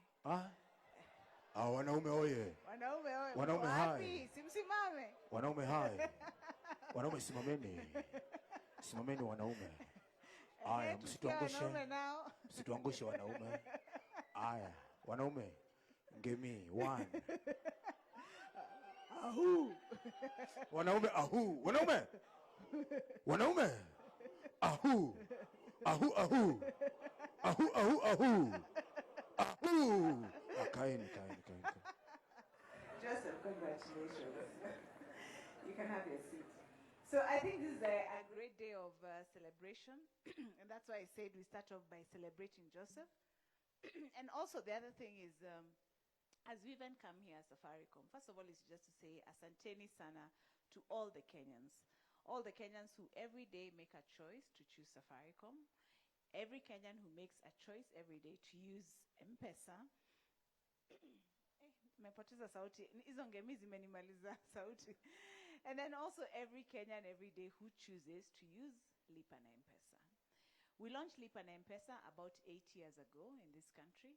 And the reason why we launched LipaNM Pesa is because people were using M-Pesa and they were saying, now I actually want to use M-Pesa to be able to make payments. The days of carrying cash from one point to the other to be able to do your transactions, whether you're buying fuel, whether umeenda pale kwa mama mboga, you want to buy something, umeenda Gikomba, uko katika shughuli zako za kazi, we wanted to make it easier for you to be able to pay using M-Pesa.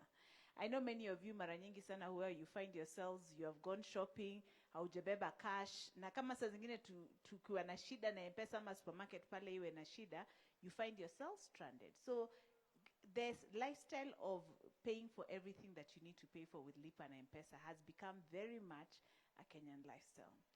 So that is why 4 weeks ago, we chose to start this national consumer promotion. It's a reward promotion to tell our customers, asanteni sana. Thank you very much for making M-Pesa successful. But over and above that, we not only wanted to just reward the consumers who use M-Pesa, but also every merchant in this country, and there are hundreds of thousands of them, who make a choice every day to receive their payments in their kiosks, in their dukas, in their petrol stations, in their supermarkets, in everywhere they're doing their trade using Lipa na M-Pesa. So this is a promotion that is rewarding both our consumers as well as our merchants who allow payments to be done via Lipa na M-Pesa. The reason why we chose to do this is because, as you can be able to see from the people who are winning, Kenyans across every part of this country are using Lipa na M-Pesa. The first winner was a police officer who came from where? Who came from where? Kwale County. Kutoka wapi? Kwao ni Marigat, lakini anafanya kazi Kwale. Na anaitwa Ruben, by the way. Wacha nikwambie. Wino wa pili anaitwa Samuel, na huyo ametoka wapi? Na Romoro. Na leo tuko na nani? Na Joseph, ambaye ametoka kutoka wapi? Band Forest. I don't know kwa nini akina mama hawashindi? Ama akina mama hawatumii Lipa na M-Pesa? Hawalipi. Wanapenda cash. I think Bonnie, there is an insight there about women. Si kama watumii Lipa na M-Pesa ama wanaficha pesa wanabeba cash. But I'm hoping that the next few winners are going to be women. So we've so far given away 3 houses. I think there are other 3 houses to be won. We've also given away, I think today we are also giving away about, is it 40 tuk-tuks to all the merchants across the country who have been participating. And today there are probably about 5 of them who are going to be receiving their tuk-tuk, the guys who are based here out of Nairobi. So the promotion is continuing. So what we want to encourage every Kenyan, so long as you pay with 100 shillings and above, you will get an opportunity to be able to get an entry into the draw. And tomorrow, it could be you who is winning. As I have said, we also have a grand draw. And in that grand draw, there are many more prizes that are going to be unveiled. I think including a Mitsubishi Fuso Canter or something for our merchant customers. There are going to be more tuk-tuks that are also going to be given out. So we encourage every person out there who has an opportunity to be able to make a payment of 100 shillings and above to do so using LipaNM Pesa. Safaricom continues to remain committed to transforming lives. And I think one of the things that we should all be aware of is that for every transaction that you do on M-Pesa, you send a child from a needy background to school. I don't know how many of us realize that, but if you probably know about our M-Pesa Foundation Academy, which is in Thika, children are drawn from across the country. Two kids, a boy and a girl from every county, and also some kids who have special needs, and they are taken into M-Pesa Foundation Academy. That is because of the decision that is made by every Kenyan every day to use M-Pesa. It is those transactions that actually put those kids who are bright but otherwise would not have had an opportunity to be able to get an education, a good quality education, to get that opportunity. So I think for me, it's just to continue to encourage every Kenyan who is out there, tafadhali, msisahau kuparticipate kwa promotion, but over and above that, remember that every shilling that you're spending on M-Pesa is giving a child who would not have otherwise had an opportunity to be a chance to actually be able to go to school. So kwa haya machache yangu sio mengi, ni kuwatakia kila laheri na mbarikiwe. Na Joseph, ukirudi kule Band Forest, utawaambia watu nini juu ya M-Pesa? Wazidi kufanya nini? Kutumia. So kwa hayo machache nasema asanteni sana. Makofi yake Sylvia, tafadhali mpigieni makofi. Pigeni tu makofi tena na tena na tena. Kabla tujatangaza hawa washindi, mshindi wetu wa alikuwa ni Ruben, alikuja hapa na ndugu yake ambaye pia alikuwa amejishindia kwa kutumia lipa na M-Pesa, alijishindia airtime. Wa pili alikuwa Samuel, naye alikuja na rafiki yake. The friend also won airtime. The friend had won airtime before he was announced. Oh, really? Yes. So that's so nice. So let's hear more from these guys. Now, ladies and gentlemen, please put your hands together. Just clap on, clap on. Please don't be cold and jealous. Just appreciate them. Fantastic. We're going to be louder and better as we announce these wonderful winners who are taking away these beautiful, beautiful tuk-tuks. But before that, I'd like us, the ladies, please, Virginia and team, please help me with that. Yes, the logbook, one official logbook. Please bring it on. Bring it here so that Sylvia can sign it for us before we start handing over. Yes, please. With the pen, please hand it over to her so that she can sign it as we wait for her. Just hold it right there. Let's have a pen. Then please hold on this other side. Thank you so much. You can just give us a signature there as a sign that they're officially going to release these wonderful tuk-tuks to the guys who won the merchants. All right? Thank you so much. There you are, so that I do not allow you to sit. Just hang here so that we can take some photos with the winners. As we call you, we'll also call your not till number, the business actually, so that we know where you won it from. Let's start with the first one. Dennis Wanjiko, who comes from Stano Likabez, is the business. Dennis Wanjiko, please come. Piga makofi, mpigeni makofi, msalimie pale. Madam Sylvia msalimie, alafu mpatieni apige nayo picha jamani. Huyu ni merchant kutoka Stano Likabez. Shikilia basi logbook pale kakangu. All right. Sawa. Sawa. Anko inakuja na mafuta. Ni sawa. Haya, piga picha. Wekeni picha, weka sura ya gazeti. Weza unaona yule sura ya gazeti. Smile anko, smile please. There we go. Stano Likabez. Stano Likabez. He wanted to confirm. Wa pili ni nani pale? Asante sana. Asante sana. Thank you. Sylvia's just holding on there. Ni Kennedy Ndoati kutoka duka gani? Ambaye anauza katika Fairbury Butchery. Fairbury Butchery. Tafadhali. Moi Emara. Hapo sawa, hapo sawa, hapo sawa. Anapewa logbook yake pale. Haya. Huyu anauza kanyama. Huyu anauza kanyama. Si nini? Una entrepreneur chunga mafuta. Unaona vile mpiga look. Entrepreneur. Piga picha ya Facebook, ya Twitter. Thank you so much. Asante sana. Watatu ni nani? Watatu si mwingine bali ni Sara Wangare. Sylvia alikuwa anauliza wakina mama wako wapi? Ndio huyo. Sara Wangare from Nuru Property Development. Mpigieni makofi tena na tena. Nyumba na anajenga ama ni agent. Usi agent. Uncle, development. Development. Wanajenga. Picha. Twanga picha. Hey, Sara ulikuwa umeria sura ya gazeti kabisa. Wanne ni Grace Wanja. Anatoka Grace Cafe. 2. Grace Cafe, karibu sana.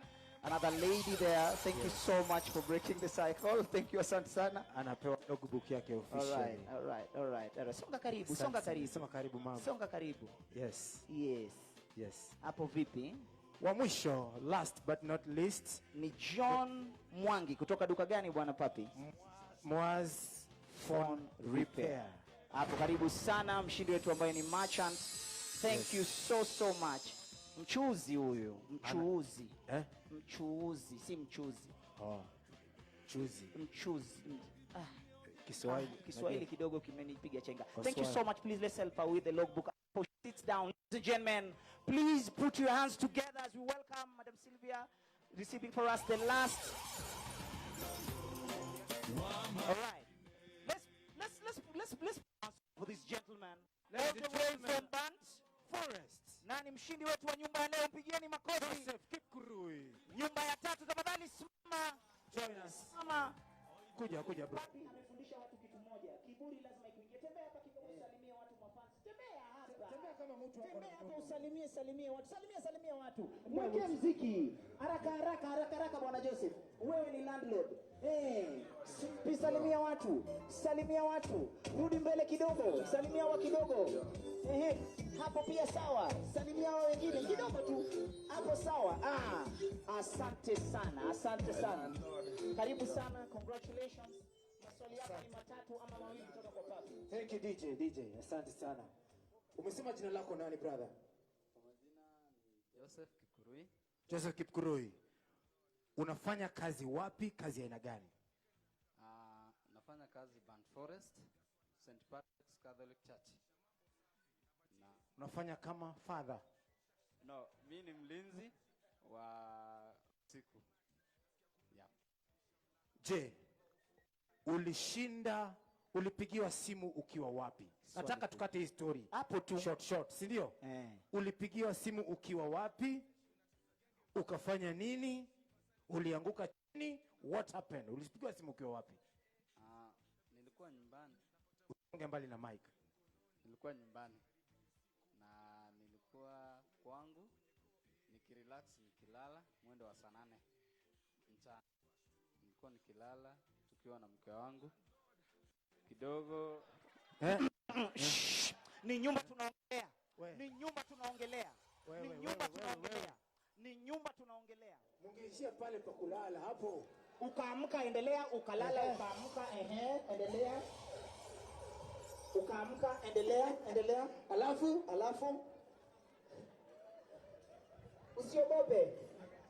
Usiogope baba. Sawa. Ilikuwa saa 8, ulikuwa kwa nyumba unalala. Ukaamka, ulipopigiwa sawa. Wengine ulipigiwa story si yetu. Story wacha tusipige si yetu. Story ni yake. Endelea bila kutaka. Okay, ukalala. Nilikuwa nikilala kama nikirelax kwa bed. Kama nimeangalia juu. Okay. Kawaida. Kidogo. Asante. Kapewa simu na mke wangu.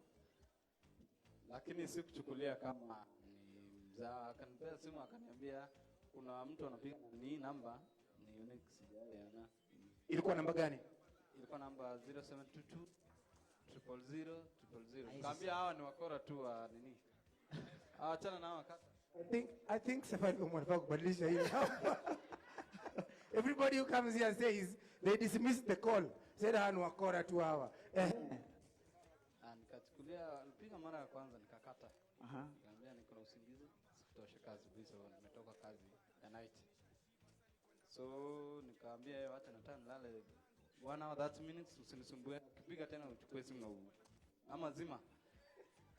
Kidogo akapiga wa pili. Akachukua sasa yeye mwenyewe na akasikiza. Akaambiwa ni niambia tu Ken kutoka Safcom, kutoka Nairobi. So wapi mzee? Sema analala. Sikataa kunipa. Nikachukua simu nikazima. Ngoje. Ulizima? Nikazima. Kidogo akawasha, wakapiga sasa. Hapo sasa ndio nikachukua kama nimelala. Kuchukua kama nimelala ndio nikasikia sasa ni Ken. Akasema sijui ni Rono ama nani. Nikasikiza mzuri kama nimelala. Akanieleza mimi nipigia kutoka Nairobi headquarters na usijaribu kukata simu. Hebu chukua sikiza chenye unaeleza. Hii ni real. Unasikiaje kama ukipigia simu? Nikasema ni sawa lakini ni mimi nasikia nimetoka na lala. Akaniambia sasa ndio wewe ni mshindi wa nyumba kupitia hapo na M-Pesa promotion. Nikaamuka. Alipokuambia wewe ni mshindi wa nyumba ulifanya nini? Lipa na M-Pesa promotion. Ukaamka. Nikaamuka, nikakaa chini. Ati umesema nini? Mimi ni mshindi. Mimi mshindi aje na sije subscribe zimetumana, sijatuma anything na kwani nimekuaje mshindi na sijafanya kitu chochote na simu na M-Pesa, sijai download ama whatever hiyo ku roll search. Akaniambia kuna siku uko ulitumia paybill na ukatuma through lipa na M-Pesa na ukapata entries somewhere. Nikamwambia ndio, lakini sasa entries nilipata 1 entry. Kwani nakuaje mshindi wa nyumba? Akaniuliza umaisikia lipa na M-Pesa promotion, kushinda nyumba, kushika tractors na other gifts. Nikamwambia ndio umaisikia, lakini sio mimi na niko na usingizi. Sijui utaniambia ngoja kwanza nilale. Hapa shida ilikuwa ni usingizi. Shida yako si nyumba, juu ulikuwa ndani ya nyumba, si ndio? Sana. Nilikuwa nataka kumaliza usingizi juu usiku niwe kazi ni kawaida. Lakini akaniambia sasa fanya hivi, hiyo usingizi nataka utoe. Utakuwa na furaha, enda oga maji, alafu ufanye nini? Ufurahi na kama ufurahi junge usikanyage mtoto ama nini. Mko na mama, ukiambie chochote, ukiambie anaweza kuwa na ile relax sawa. Yeah, it's okay. Nikaamuka sasa nikatoka nje. Kutoka nje sasa ni real ati nyumba. Akaniambia utapigiwa na mwenzangu mida saa 10. Okay. Nikasema sawa, asante. Alafu after kupigiwa simu, sasa ulipigiwa simu, ulikutana na watu wa Safcom, si ndio? Ulikutana nao? Sasa unajua sasa hiyo ilikuwa siku ya kwanza. Nasema siku yenye ulikutana nao. Ulikutana na watu wa Safcom ambao walikuwa wanakupigia simu? Jana sasa. Jana.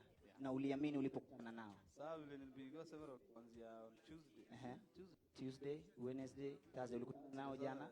Jana sasa ndio nikapigiwa nikaambiwa jitayarishe unaenda Nairobi. Fantastic.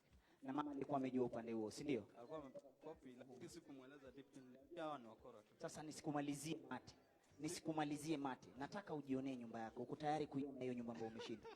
Uko tayari?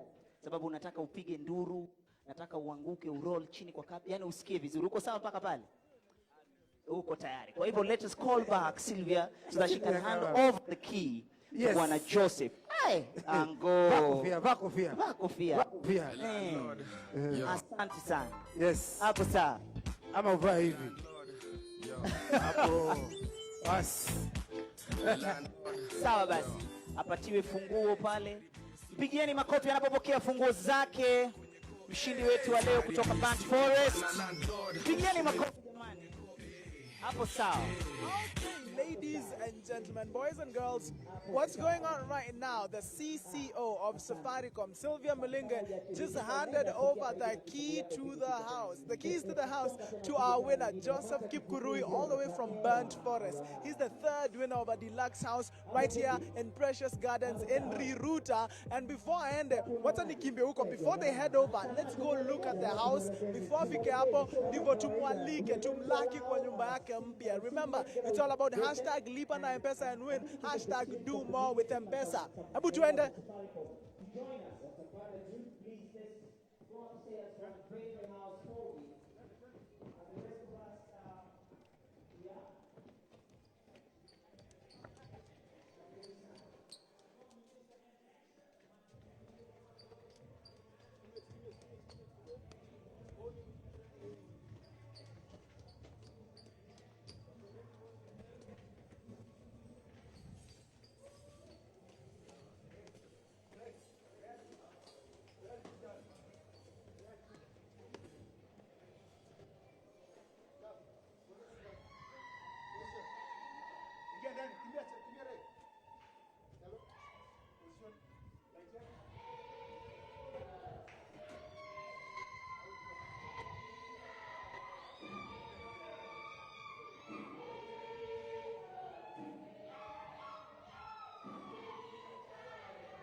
Do you guys hear that? That is how we welcome winners.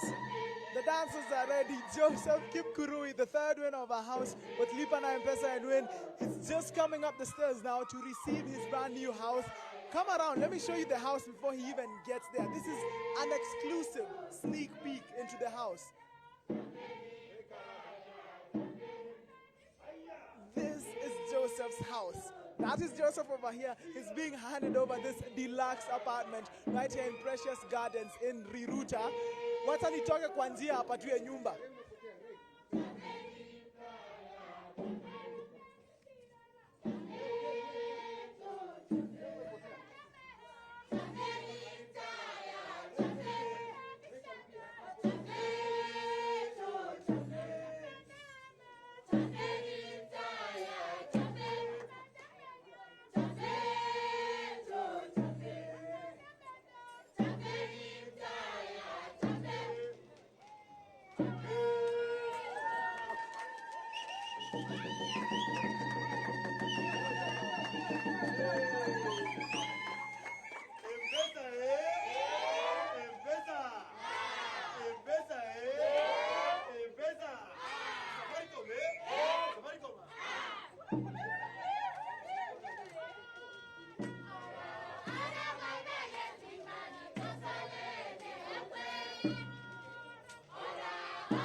Oh my God, this looks so nice. Look at this beautiful house, guys. All of this is for one Joseph Kipkurui all the way from Burnt Forest. Look at this house. It is unbelievable. Hashtag do more with M-Pesa, hashtag Lipa na M-Pesa and win. That's Joseph being taken around the house by Madam Sylvia Mulinga, the CCO, the Chief Customer Officer at Safaricom. And all of this all of this is for Bwana Joseph. He's a security guard at St. Joseph's, if I got that correct. St. Joseph's Church in Burnt Forest. He's the night security guard. And he just uses his M-Pesa to pay like 100 bob. He got one single entry and he won a house here in Precious Gardens in Riruta. And you guys see this place? Bwana Director, I'm just going to pull a chair and sit. Look at that. This is an amazing place. So if you want to stand a chance to be like Bwana Joseph Kipkurui from Burnt Forest, here's what I need you to do. Anything you're doing this weekend, are you going out? Are you buying some shopping? Are you going for a fresh shave? Are you going to the salon? Use LipaNM, because for every 100 bob, you get yourself one entry into LipaNM and win the promotion. And with that entry, you stand a chance of winning a whole house in Precious Gardens in Riruta. You stand a chance of winning a tractor with a plow and a trailer. And you stand a chance to get your cash back. Cash back in Amansha from tomorrow. From tomorrow, you get your money back. You pay 3,000 bob at your supermarket, you get 3,000 bob back. You need your cash back. So all of these reasons are for you to use LipaNM and you can win. I mean, look at this house.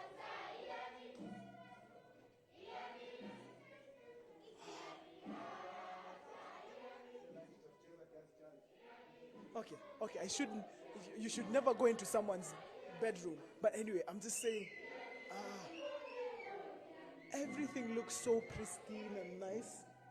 And I think,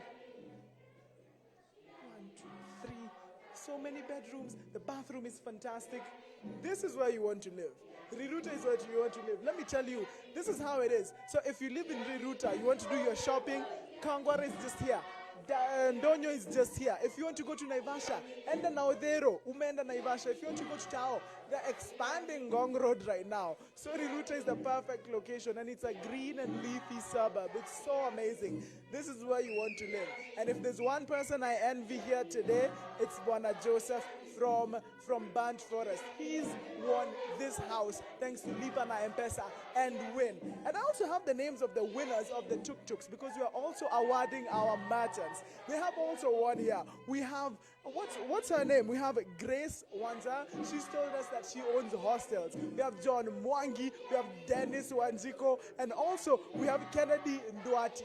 They have all won those tuk-tuk pickups thanks to LipaNM and win. And as soon as I see Madam Sylvia, I'm going to talk to her a little bit. Let her tell you guys what LipaNM means for you, the Safaricom customer, because it's a really important thing for you to do. Just go right now, LipaNM, 100 bob means one entry. And we're dancing, and we could be dancing for you next time. So make sure my LipaNM, sir.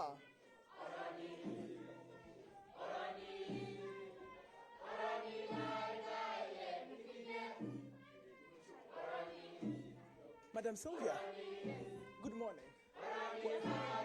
Oh, it's afternoon already. Would you like to have a seat? Just one question for our live streamers at home. Have a seat. Have a seat right there. Let me pull you a chair as well. This is for yes.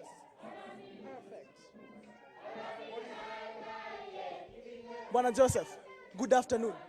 Good afternoon, sir. Unasikia aje saizi? Nimejawa na furaha. Shukuru Safaricom kwa kazi ambayo umetenda. Wazidi kutia moyo kwa morali. Nimeamini kweli Safaricom kuna nguvu.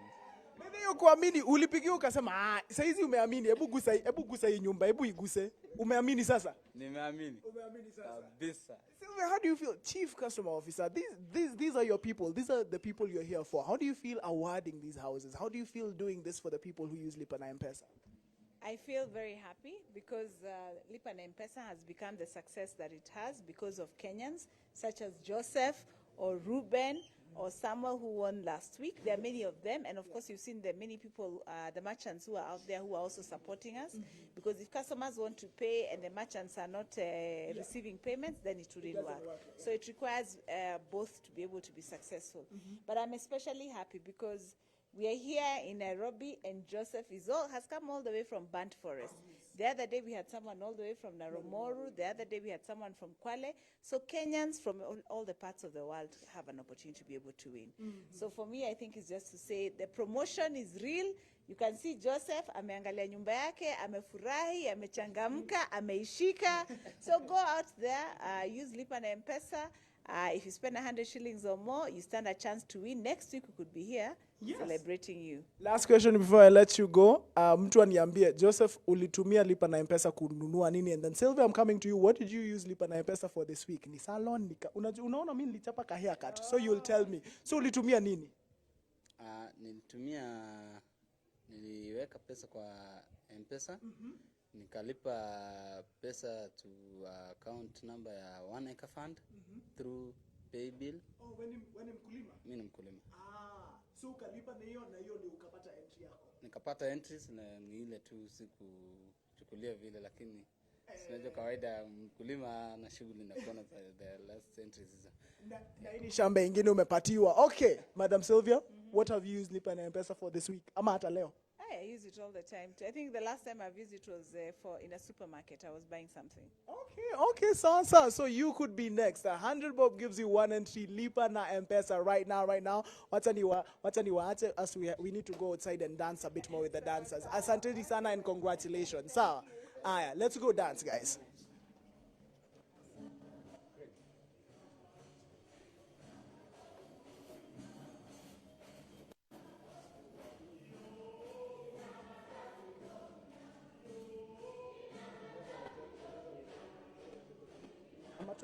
Tuende kule ama penye madansa zao.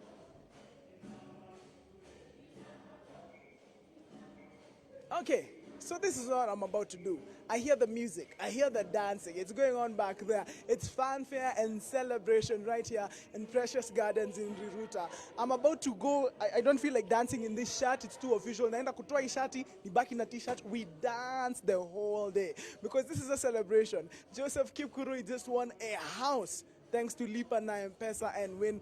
And next week, it could be you. 3 houses down, 3 to go. Na kumbukeni bado tuko na zile tractors with the plows and the trailers. Na bado tuko na ile kitu inaitwa cashback. You pay for something at a select supermarket or at a select vendor, and in case you spend 3,000 bob, we send you back 3,000 bob. Inaitwa cashback. It's as if you haven't spent any money. So all those are the reasons why you should use Lipa na M-Pesa and win. And still, we have the tuk-tuks downstairs. We're about to award the winners there. The people who allow us to use Lipa na M-Pesa and win. The merchants, the supermarket owners, kinyozi hapo hivyo. Now I'm talking to you, Bwana Monesh, all the way in Kikuyu town. Yendio alinichapa hii kat mzuri. You guys stand a chance of winning as well. We have lorries and we have tuk-tuks / pickups. Juizo tuk-tuk ni kubwa. So all of this could be yours thanks to Lipa na M-Pesa and win. 100 bob gets you one entry into the promotion, gets you so closer to owning a home, a house in Riruta, this green plush neighborhood right here in Nairobi. So what are you waiting for? Do this right now, Lipa na M-Pesa and win. It's all about the hashtag do more with M-Pesa, hashtag Lipa na M-Pesa and win. But I think I'm about to go. The music is so amazing. I need to go dance to that music. I have been your host, Charlie Karomi, right here in Precious Gardens in Riruta. Next week on Friday, we do this again, and we might be calling you 0722000000. Ukiona your number, wasikize kenye watasema, and it might be you coming right here. Remember, there's only one number, 0722000000. We call with that number, that means that you have won. So tell me, what have you used Lipa na M-Pesa for this week? Have you gotten a haircut? Have you gone to the salon? Have you bought a fresh new shirt like me? What have you done? So make sure you use Lipa na M-Pesa this weekend and next week and stand a chance to win. But from me, your host, Charlie Karomi, I tell you asante sana for watching, and I'll see you guys on Friday. Sawa, Lipa na M-Pesa and win.